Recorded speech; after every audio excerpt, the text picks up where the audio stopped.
May sinulat pa lang. Pero hindi siya yung typical na fiction. Ano yun? There's this girl who sits on a quiet bench, who thinks she goes unnoticed. But she doesn't realize how clearly she exists in the space around her. How the tree seems to make room for her. How the air shifts a little gentler when she's there. She doesn't know someone watches her from the way she watches strangers. And she doesn't know she's becoming someone's favorite part of the group. Sinuot mo ba yan para sa akin? Siguro. Do you ever write about real people? Mas tricky kasi pag totoong tao eh. Ang kulit kasi nila. Pero, kailangan mas maging realistic. Pero kapag yung mga fiction, mas okay lang kasi ilalagay mo lang dyan. Pero, sometimes I cry about it. Para sa akin, that's what makes real people worth writing about.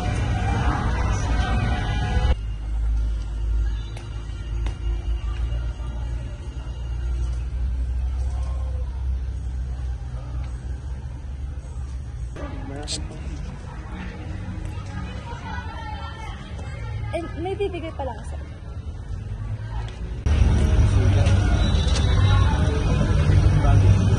Sunflower?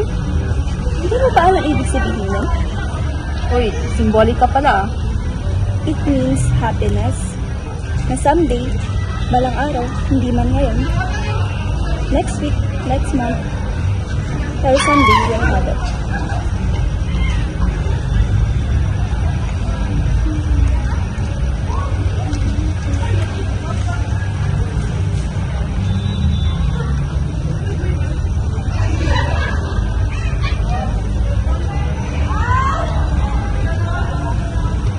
Sabay na ba tayo pupunta sa paradahan?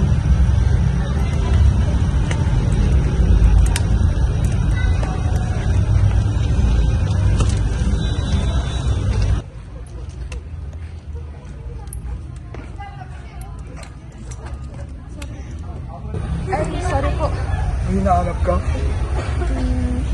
Ay, hindi po. Tumitingin-tingin lang baka may makasagap ng interes ko. Alam mo, mga tao dito, pupunta lang sila sa lugar kung saan nila feeling nila safe eh. Yung kasama mong babae, laging nandun. Hindi po. Gusto lang po talaga namin yung view. Alam mo, Iha, yung upuan na ganyan, aalala ko yun yan kahit hindi kalimutin nyo yung sarili nyo. Hello? Oy, Je, ang aga mo nga. Mga bata, una na ako ha.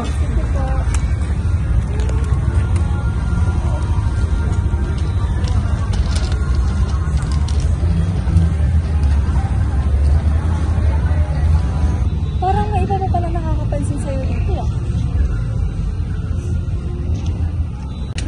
Ano palang pinagkakabalahan mo bukod sa panonood ng mga ibang tao rito? Just trying to keep myself in one piece. That's so dull. It is. Bakit hindi mo i-try gumawa ng ibang bagay? Tulad ng, pare-para lang naman lahat. Like, yung gusto mo talagang gawin? Iniisip ko pa rin eh, kung ano ba talaga yun. Kaya siguro, lagi akong pumupunta rito. Then I guess we're both figuring things out. Masusulat din ako ng story ng ibang tao. Kasi hindi ko rin alam kung anong gagawin ko sa buhay ko. If we're both lost, maybe we can be lost together.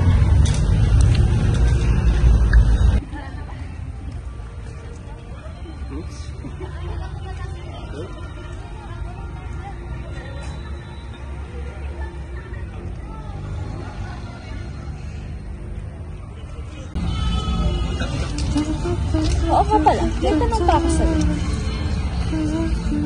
Ano yung pinakamagandang sinabi sa'yo ng isang tao?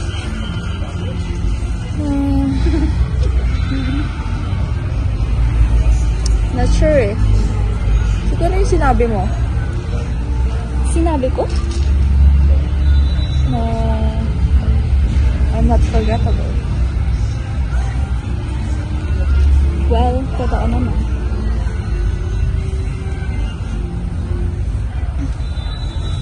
Ikaw, nicest thing someone's ever said to you. Parang wala naman. Oo ba?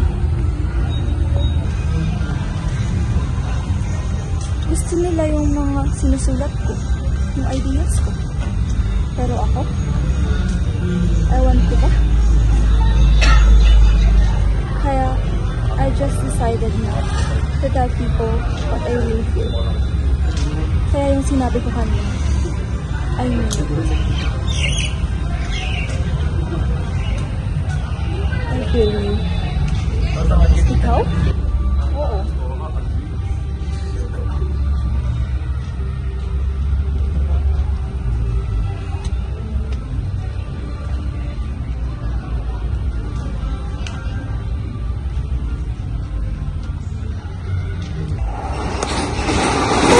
Tayo.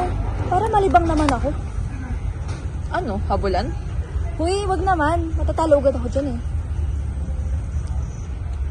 Tanungan na lang. Sure ka? Oo naman. Kaya mong malaman ang katotohanan? Okay, real question ah. Real? Sige. Ano nangyari sa'yo before this bench?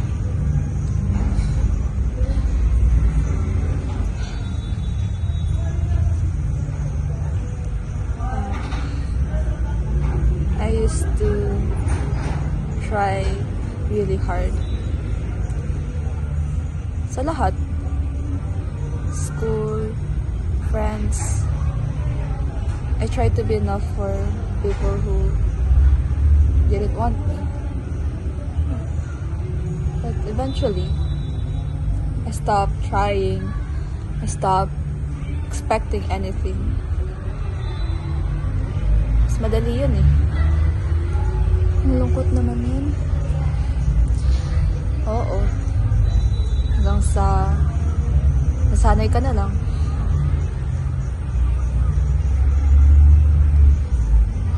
Kaya siguro lagi ako pupunta sa lugar na to. Kasi I figured na mas okay palang mag-isa sa lugar na maraming tao kaysa mag-isa sa kwarto. Ako naman. Dati, nagsusulat ako for my family and friends. Mga pambata. Self-understanding, love, past relationships. Gusto nila yun eh. Pero nung tumanda na ako, mas gusto nila maging practical. And eventually, nag-stop na sila basahin yung mga gawa ko. Kaya nga iniisip ko, baka parang hindi ata para sa akin itong pagsusulat. Kaya pupunta rin ako dito eh, para magsulat. Unjudged, freely, without being watched. I'm sorry. I'm not.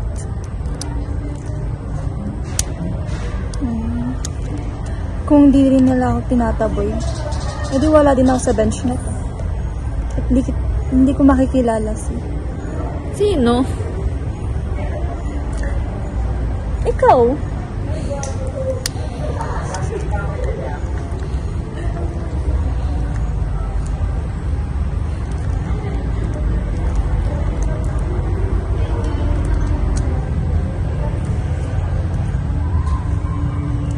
I'm glad I met you. Ako rin. Go.